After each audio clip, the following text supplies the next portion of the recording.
السلام علیکم ورحمۃ اللہ وبرکاتہ۔ بسم اللہ والصلاة والسلام علی رسول اللہ وعلی آلہ وصحبہ اجمعین، اما بعد۔ دوستو اور بھائیو، دنیا کے اس گھما گھمی میں چاروں طرف سے مسلمان حیران و ششدر اور پریشان، دنیاوی مصائب میں بھی مبتلا، اور اسلام کے بارے میں بھی جو مختلف فرقے، گروہ، جماعتیں مسلمانوں میں بن چکی ہیں، ان کی وجہ سے پریشان، کنفیوز، شک و شبہے کے اندر، حیث اور بیس کے اندر مبتلا ایک شخص سیدھا سادھا وہ اللہ تک پہنچنا چاہتا ہے،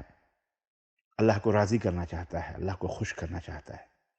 لیکن جب مسلمانوں کے درمیان یہ تتر بتر اور یہ مولویوں کی آپسی لڑائیاں، مناظرے، بحثیں اور ایک دوسرے کے اوپر الزامات، اتہامات، یہ جو جماعتیں اور پارٹیاں بنا بنا کر کے جب ان بیچ میں ان کے درمیان پہنچتا ہے تو وہ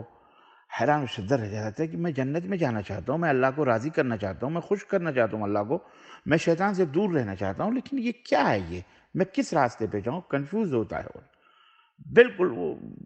شبہوں میں مبتلا ہو جاتا ہے۔ ایسی صورت میں وہ سوال کرتا ہے کہ آخر کون سا فرقہ صحیح ہے، کون سا گروہ صحیح ہے، کون سی جماعت درست ہے؟ آئیے ایسے ماحول میں آپ یہ نہ سوچیں کہ اللہ اور اس کے رسول نے آپ کو تشنا چھوڑا ہے، نہ، بس آپ تھوڑی سی محنت کریں، جد و جہد کریں، تحقیق کی طرف چلیں۔ اللہ تعالیٰ نے قرآن میں فرما دیا ہے، اليوم اکملت لکم دینکم واتممت علیکم نعمتی ورضیت لکم الاسلام دینا۔ کنفرم ہے کہ آج میں نے تمہارے دین کو مکمل کر دیا، کامل، پورا کر دیا۔ اس میں کمی اور بیشی کرنے کا کسی بھی مولوی، کسی بھی محدث، کسی بھی عالم، مفتی، کسی کو بھی اتھارٹی نہیں ہے، نمبر ایک۔ اور اللہ فرماتا ہے کہ دین اسلام مکمل ہے، اور میں دین اسلام سے پسند کرتا ہوں، میں نے اپنی نعمت پوری کر دی، اور دین اسلام ہی میرے نزدیک دین ہے، دوسرا دین ہرگز اللہ تعالیٰ کے یہاں قابل قبول نہیں۔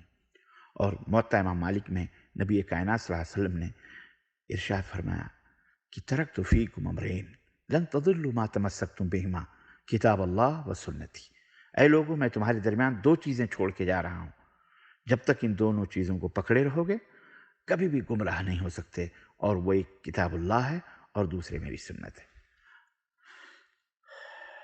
اور بلکہ اس سے بھی واضح بات، اللہ کے نبی صلی اللہ علیہ وسلم نے عبداللہ بن عمر کی روایت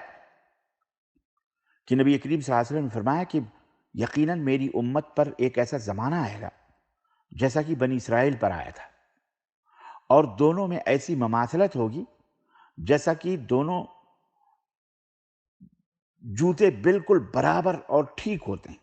یہ دو جوتے ہوتے ہیں دونوں پیروں میں، وہ دونوں ایک سائز کے ہوتے ہیں، برابر ہوتے ہیں، 42 نمبر ہے تو 42 نمبر، 41 نمبر ہے تو 5 نمبر ہے تو اس طرح سے، یہاں تک کہ اللہ کے رسول صلی اللہ علیہ وسلم نے فرمایا کہ جوتے بالکل برابر اور ٹھیک ہوتے ہیں،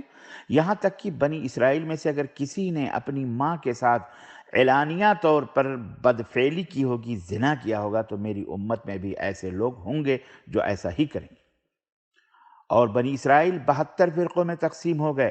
ستفترق امتی علی 73 فرقہ،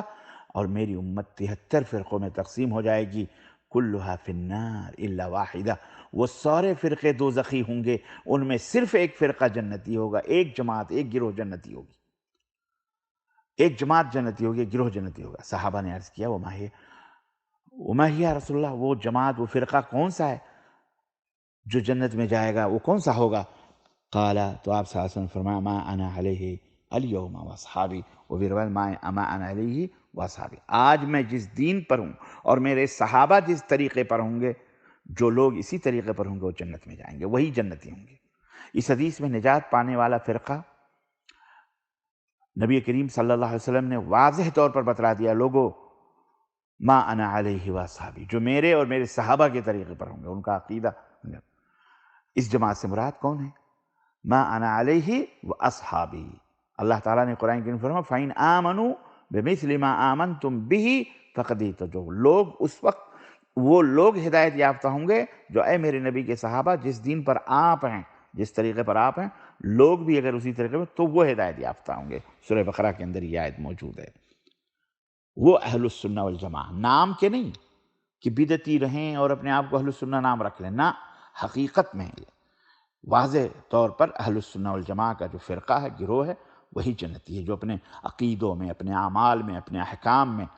حضرات صحابہ رضوان اللہ علیہم اجمعین کے مسلک پر ہوں، قرآن کریم کے ساتھ سنت نبویہ کو بھی حجت مانتے ہوں، اور جس طرح دین کو صحابہ نے سمجھا ہے اسی طرح سے دین کو سمجھتے ہوں، اس پر عمل کرتے ہوں، اور دین میں اپنی طرف سے نہ کچھ کمی کرنے والے ہوں نہ کچھ زیادتی کرنے والے ہوں، ٹھیک ہے؟ اور جو فرقہ اس قسم کے عقائد صحیحہ نہ رکھتا ہو، صحابہ کی طرح عقیدہ نہ ہو، عمل نہ ہو، وہ سمجھو وہ نجات پانے والا نہیں، وہ گمراہ ہے اور وہ جہنم میں جانے والا ہے، ٹھیک ہے؟ تو یہ نشاندہی شریعت مطہرہ نے کی ہے مختصراً،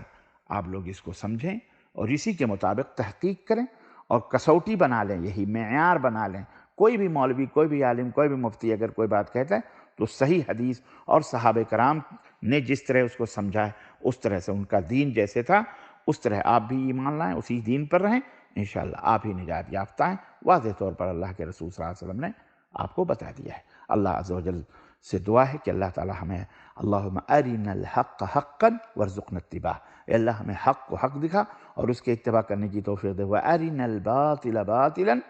وارزقنا اجتنابہ، اور اے اللہ ہمیں